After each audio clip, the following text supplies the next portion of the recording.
semua, perkenalkan nama lengkap saya Maria Normayanti Delanangkur dengan NIM 2003030020, kelas A semester 3 jurusan Sosiologi. Baik, pada kesempatan ini saya akan menjelaskan review dari buku pertama Teori Sosiologi Modern. Dari buku tersebut saya dapat memparodikan atau mengambil topik penting yaitu tentang seksualitas. Langsung saja saya akan menjelaskan bagaimana itu seksualitas. Istilah seks dan seksualitas adalah suatu hal yang berbeda. Kata seks sering digunakan dalam dua cara. Paling umum, seks digunakan untuk mengacu pada bagian fisik dan berhubungan, yaitu aktivitas seksualitas genital.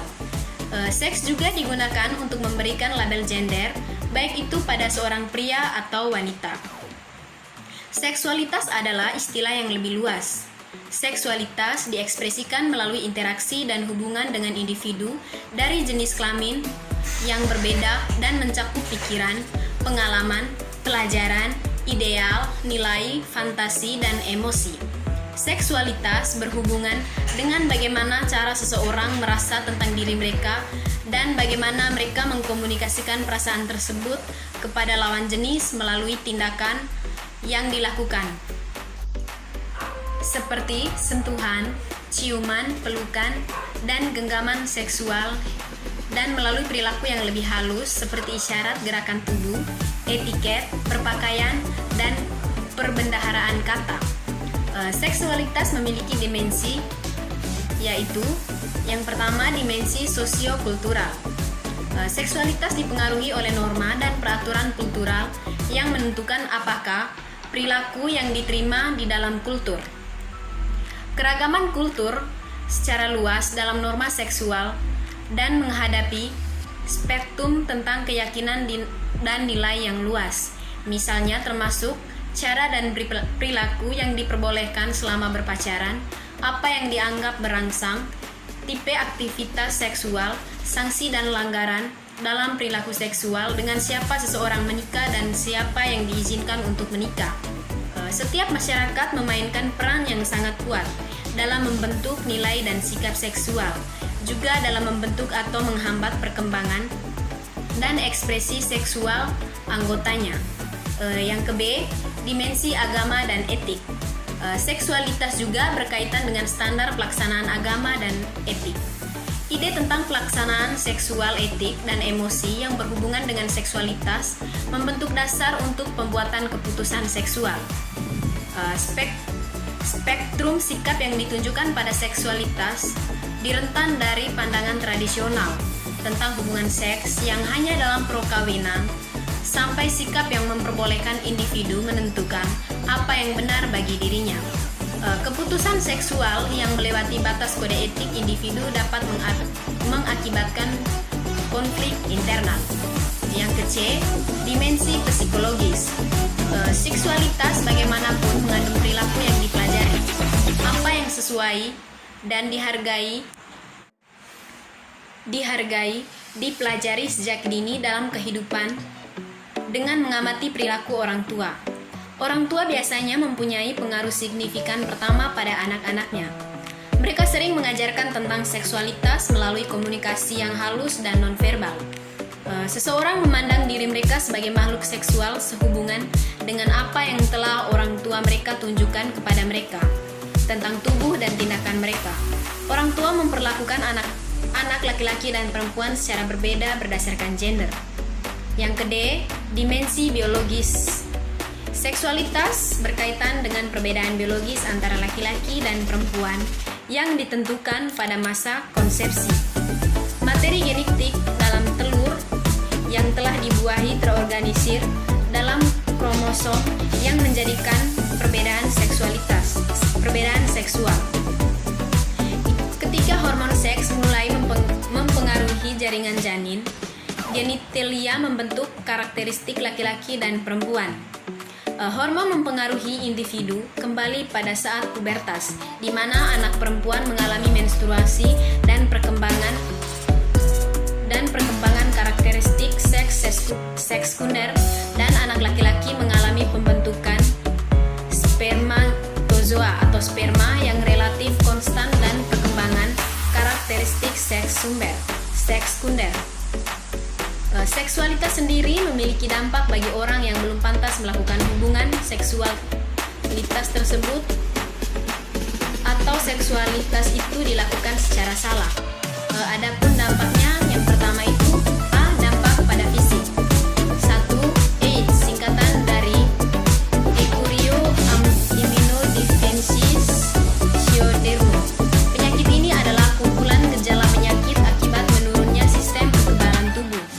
Di Indonesia, penularan HIV/AIDS paling banyak melalui hubungan seksual yang tidak aman serta jarum suntik atau bagi pecandu narkoba.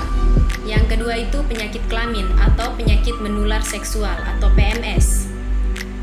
PMS adalah penyakit yang dapat ditularkan dari seorang kepada orang lain melalui hubungan seksual dan hubungan seksual dengan berganti-ganti pasangan, baik melalui vagina, oral maupun anal. Yang ke B, dampak pada perilaku dan kejiwaan. Terjadinya penyakit kelainan seksual, keinginan untuk selalu melakukan hubungan seks, selalu menyibukkan waktunya untuk berbagi khayalan-khayalan seksual, imajinasi, ciuman, rangkulan, pelukan, dan bayangan-bayangan bentuk tubuh wanita luar dalam, pemalas, sulit berkonsentrasi, sering lupa, bengong, ngelamun, badan jadi kurus, dan kejiwaan menjadi tidak stabil. Yang ada di pikirannya hanyalah seks dan seks serta keinginan untuk melampiaskan nafsu seksualnya. Yang keberikut, faktor yang berhubungan dengan seksualitas. Yang pertama itu ada kultur dan budaya. Seksualitas diatur oleh budaya. Misalnya, budaya mempengaruhi sifat seksual aturan tentang pernikahan, harapan, peran perilaku, dan tanggung jawab sosial dan praktek seks tertentu. Sikap masyarakat sangat bervariasi. Sikap tentang masa anak-anak dan remaja bermain seksual dengan dirinya sendiri atau dari jenis kelamin yang sama atau lawan jenisnya mungkin akan dibatasi. Yang kedua itu nilai agama. Agama mempengaruhi remaja dalam mengekspresikan seksual. Hal ini dapat memberi pedoman bagi remaja untuk mengontrol perilaku seksual dan perilaku tersebut dapat diterima serta perilaku seksual yang dilarang dan menerima akibat dari melanggar aturan seksual. Aturan tentang perilaku seksual dibuat secara rinci, tegas, dan meluas. Sebagai contoh, beberapa agama melihat bentuk ekspresi seksual hubungan laki-laki dan perempuan sebagai keperawanan yang alami dan tidak melakukan hubungan seksual sebelum menikah. Banyak nilai-nilai agama bertentangan dengan nilai-nilai yang ada di masyarakat yang telah berkembang selama beberapa dekade terakhir seperti penerimaan seks pranikah, ibu tidak menikah, homoseksualitas, dan aborsi. Konflik-konflik ini menyebabkan kecemasan dan penyimpanan seksual yang terjadi pada beberapa remaja. Yang ketiga itu etika. Meskipun etika merupakan bagian tak terpisahkan dari agama, pemikiran etis dan pendekatan etis, tetapi seksualitas dapat dilihat secara terpisah dari agama. Banyak individu dan kelompok telah mengembangkan kode etik, baik tertulis maupun tidak tertulis, berdasarkan prinsip-prinsip etika. Masyarakat berpandangan bahwa menstruasi, hubungan oral atau anal, hubungan seks luar nikah sebagai suatu yang aneh, menyimpang atau salah. Masyarakat menerima ungkapan seksual adalah bentuk hubungan yang dilakukan orang dewasa yang dilakukan secara pribadi dan tidak berbahaya bagi pasangan tersebut. Pasangan perlu mencari dan berkomunikasi tentang berbagai cara mengekspresikan seksual untuk mencegah pengambilan keputusan seksual dari salah satu pasangan. Hal ini untuk menghindari adanya pemaksaan dari pasangan dalam mengekspresikan seksual. Yang keempat itu tekanan teman pergaulan. Teman pergaulan atau sering juga disebut teman bermain. Pada awalnya, teman bermain dimaksudkan sebagai kelompok yang bersifat pengaruh dalam proses sosialisasi setelah keluarga. Puncak pengaruh teman bermain adalah pada masa remaja. Yang kelima itu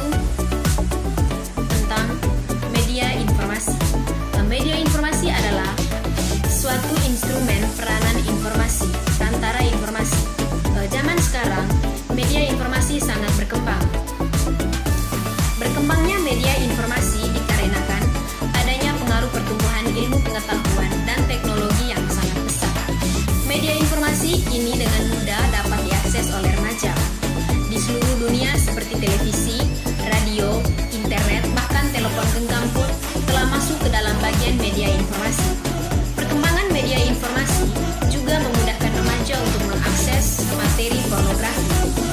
Yang berikut itu pandangan hukum dalam tindakan pencegahan seksualitas. Bentuk pelecehan seksual sesama jenis menurut hukum positif dasarnya sama dengan pelecehan seksual kepada lawan jenis.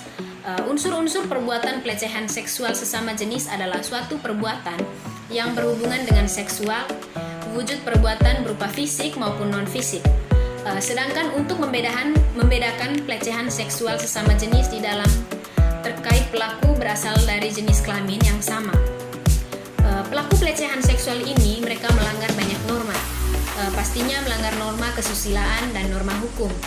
Bahwa kita ketahui, norma kesusilaan dipakai sebagai aturan sosial yang mengatur tentang cara manusia berperilaku secara umum yang bersumber dari hati nurani manusia itu sendiri. Norma kesusilaan dapat didefinisikan sebagai peraturan sosial yang bersumber dari hati nurani manusia yang membentuk akhlak seseorang secara baik. Norma kesusilaan juga disebut sebagai norma moral. Sehingga seseorang yang melanggar disebut sebagai orang yang tidak bermoral atau asusila. Dan norma hukum. Norma hukum dianggap memiliki sanksi yang terberat di dunia. Sanksi pelanggaran norma hukum adalah diberi hukuman yang sesuai. Dan kasus pelecehan seksual ini sangat melanggar hukum karena merugikan banyak pihak. Juga sang korban bisa mempunyai traumatik tersendiri.